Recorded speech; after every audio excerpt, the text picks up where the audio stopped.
Well, ladies and gentlemen, I don't think it's an exaggeration to say that escalated quickly. Over the last week or so, I've been following the war news, I guess is the best way to say, predominantly around the UK and NATO. And I did not expect this acceleration that's just occurred in the last week.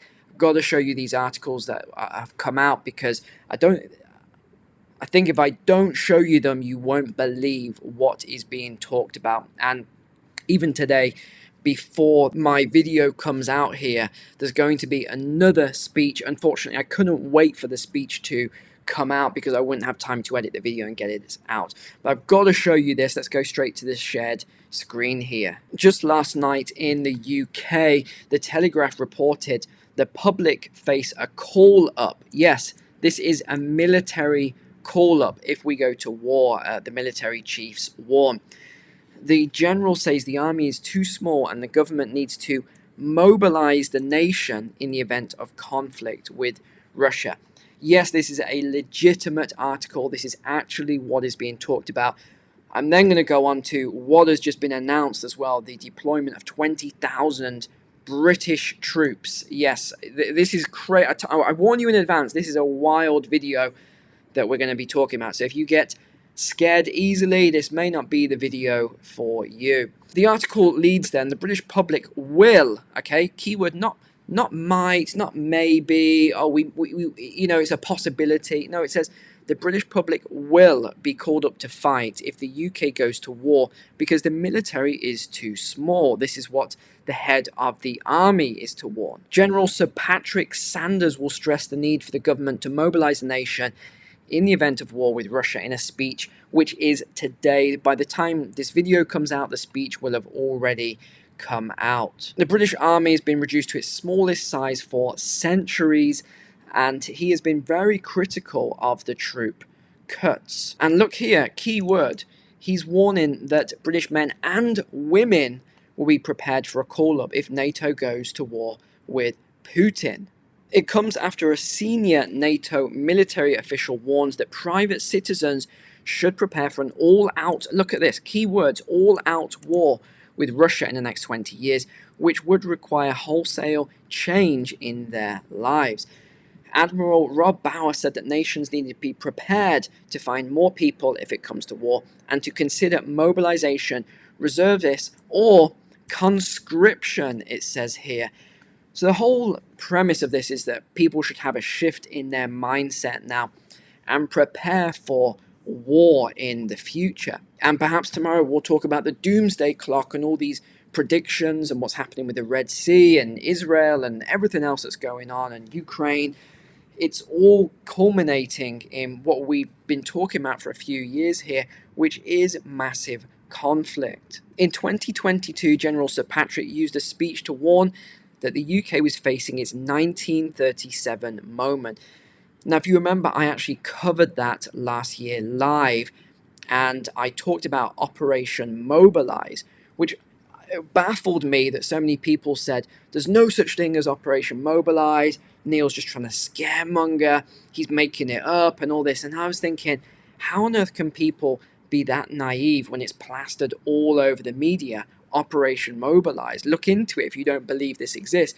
This is the mobilization of the army, regulars, then the reservists, then the civilian populace. That is what Operation Mobilise is. It is mobilizing civilians to fight in a war. The article then talks about the armed forces' depleted strength in the UK region here. Although the percentage, you know, when they say depleted, you might think, oh, 90%. No, it's across the Royal Navy, Royal Marines, 3.77%. Across the Army, it's 4%, and the RAF just over 4% here. So Putin is on the front foot. This is what he said. Putin is on the front foot in Ukraine and has tripled Russia's military expenditure, while NATO is struggling to replenish weapon stocks it's given to Kyiv. Now, here's the question, the obvious question that I've got right away.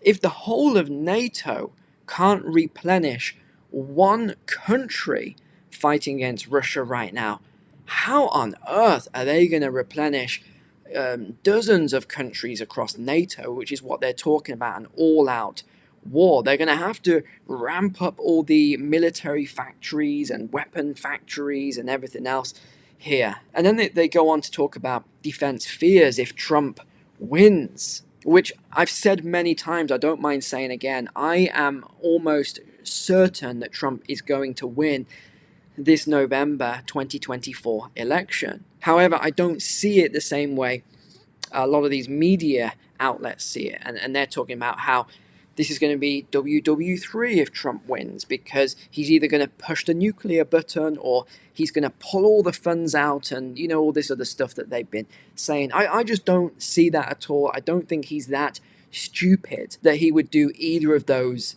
things. And if anything, I think a lot of these countries that are warring at the moment are fearful of Trump because they know he's unpredictable. So I just don't see it the way all these media outlets see it, that, you know, it's going to be the end of the world if Trump wins, which I do think he will win this year. And also yesterday, Grant Shapps, who is the defense secretary for the UK, met with the Ukraine Defense Contract Group, where he urged others to join the UK in increasing their aid. This year, the UK plans to raise its military aid to Ukraine to £2.5 billion. This is at the same time as cutting spending to important services across UK councils. This is at the same time that the waiting list for housing is at an all-time high, that food bank usage is at an all-time high, where energy costs and energy poverty is at an all-time high, where you've actually got ex-servicemen and women sleeping on the streets. That is also at an all-time high. It's pretty baffling, so I can understand why a lot of UK citizens are upset about all of these announcements at the moment. The article goes on to say a lot more, but I just want to pull out some key things here. Earlier this month, the Telegraph revealed that the Navy has so few sailors it will have to decommission 2 warships to staff its new class of frigates. They're really struggling for recruitment at the moment. You go back a decade here and Capita was awarded a 10-year contract by the MOD to work on its recruitment. In 2020, this was extended by 2 years, so through to 2024, which is now. This year, having been given the task of recruiting just under 10,000 personnel here, 9,813, Capita admitted so far it only recruited 5,000. So there's a job if you're in advertising or recruitment here. All you have to do is better than, 50%, and you're in with a chance. Another thing that was quite surprising this week was Grant Shapps, again the Defence Secretary, is warning that the UK should prepare for further wars involving China, Russia, Iran, and North Korea.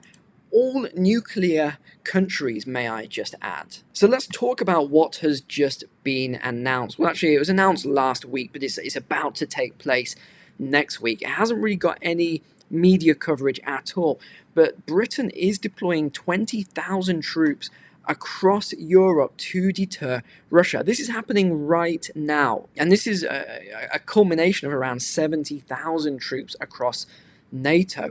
So here's the details here. This is an exercise of the UK's armed forces joining thousands of personnel from 31 NATO allies and Sweden, operating across multiple countries, coinciding with the NATO's alliance 75th year. And of course, Shapps gave a speech on this where he really put it to Russia, as it were, and Russia did not respond well at all to the threats that some of the NATO and Shapps made to Russia with this big exercise that they are doing. So this is what Shapps has said then. He talks about Russia, of course, here. But then he says, this is why today I announced that the UK will be sending some 20,000 personnel to lead one of NATO's largest deployments since the end of the Cold War. Exercise Steadfast Defender. So again, it's in black and white here for all the people that say, oh, there's no such thing, and, this isn't happening. I don't know why there's this, weird cognitive dissonance that keeps coming up around this, but yes, this is real. It will see our military joining forces with counterparts from 30 NATO countries plus Sweden providing vital reassurance against the Putin menace is what he is saying here. Our carrier strike group will be out in full force with our magnificent flagship HMS Queen Elizabeth leading the way, and flying from her decks will be the 5th generation F-35 Lightning jets, which are these things here, by the way, accompanied by frigates, destroyers, helicopters. We'll also have a submarine patrolling the depths and one of our Poseidon P-8 aircraft conducting surveillance from the skies above, and more than 400 of our brilliant Royal Marines will be training in the Arctic Circle, contending with some of the toughest environments anywhere on the planet.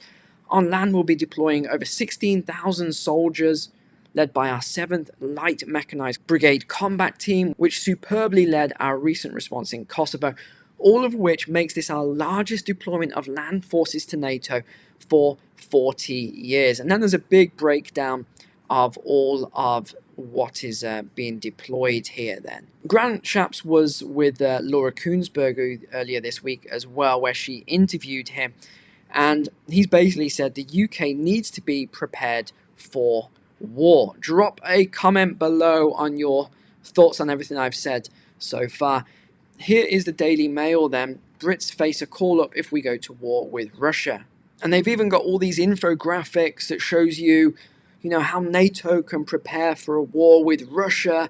It's all lining up now. It shows the how this would all play out, and you've got Iran and North Korea, and I'm surprised they haven't put China on here, but no doubt that will come later as well.